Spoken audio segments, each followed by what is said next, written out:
Also, leaders, as we bring in this concept, we do want to talk about resilience today. Okay, and we're going to give you a process, and we call it an inner game process. So, things that you're going to believe and things that you're going to think about that help us all actually increase the resilience that we have in our lifetime, in our business. And much of this, and Shiloh has talked to me a lot about this, much of this we want to overflow into our families, right?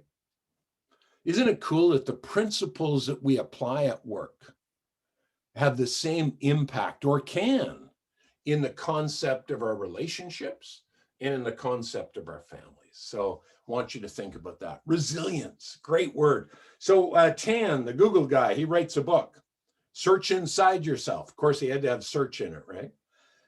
And he says resilience is that. Resilience is our ability to overcome obstacles. Isn't that good? I like it. It's okay.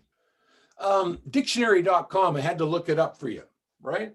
Our ability to return, our ability to recover. It's okay.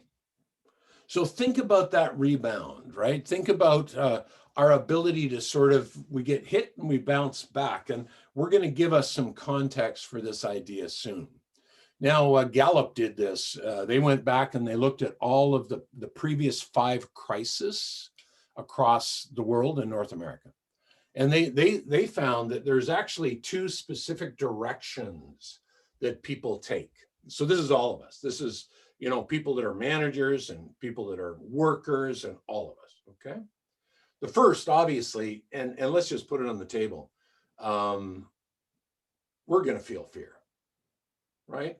I mean, it's a natural reaction, fight, flight, freeze. And so when things are out of our control, and they have been, and they seem to be a little bit even now, there's uncertainty. And when we have uncertainty, sometimes we feel fear. Let's just put that on the table. So this idea that Gallup talked about is some people really get focused on fear, helplessness, and victimization. One of the things that we want to really talk about today is how can we have a sense of autonomy personally? How can we consistently move our energy, our focus, who we are, away from victimization? And I'm not saying this is just business leaders. I'm saying that at the NHL level, at the highest level of sport, we get this language in our team. I'm a victim. The coach doesn't like me. That's why I'm not playing well. Isn't that crazy? And then there's a second sort of idea that Gallup found, is that people have this option. They move from, fear, helplessness, and victimization. And some people, decide that they're going to go in a different direction. And they actually increase the self-actualization and this idea of high engagement. Okay. So lots of options here. And I like some of Gallup's stuff, and we're going to talk about some of the things that they have later on. So this is the first thing that I want you to write down. And if you have printed out your handout, love you to write on that. If you have an iPad, go for it. If you're taking notes on your computer, no problem. Just fire this idea down. Language defines reality.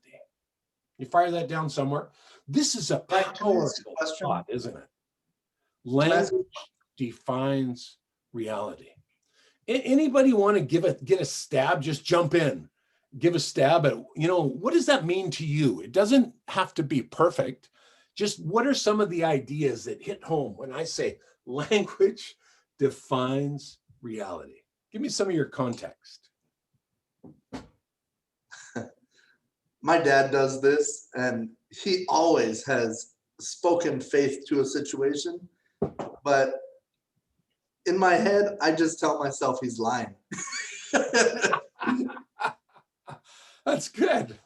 Well, one of the things we say in this vein actually is that perception is reality, that, you have to be aware of the perception. So I would say with that, your language will affect perception. And so I think it's in that same context there that if you portray a certain behavior or let's say language, like if let's say you're smart as it gets, but you have vulgar language, then your language defines that perception, right? And perception is reality. It's really good. Really good. Couple more.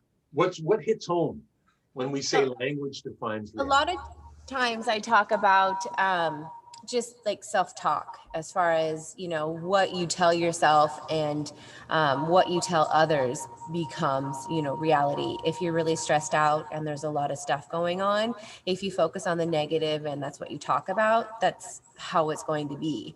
But if you can dig deep and, you know, find the positives and focus on that, then it doesn't become poison. The load becomes easier and you're able to, you know, just manage through it, things better. It's really good. It's really good.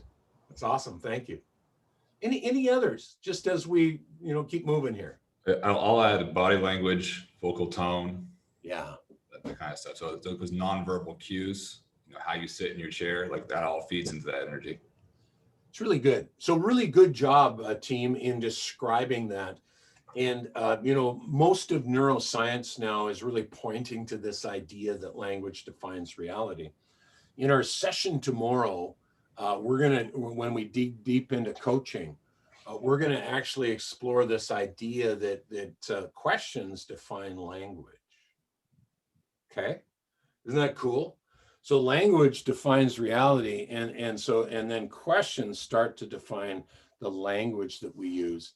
And one of the great opportunities with clients, as you guys already do, and obviously, you know, externally with clients and internally with culture, is that the questions that leaders utilize often direct, right, not only the language, but the energy of the conversation. So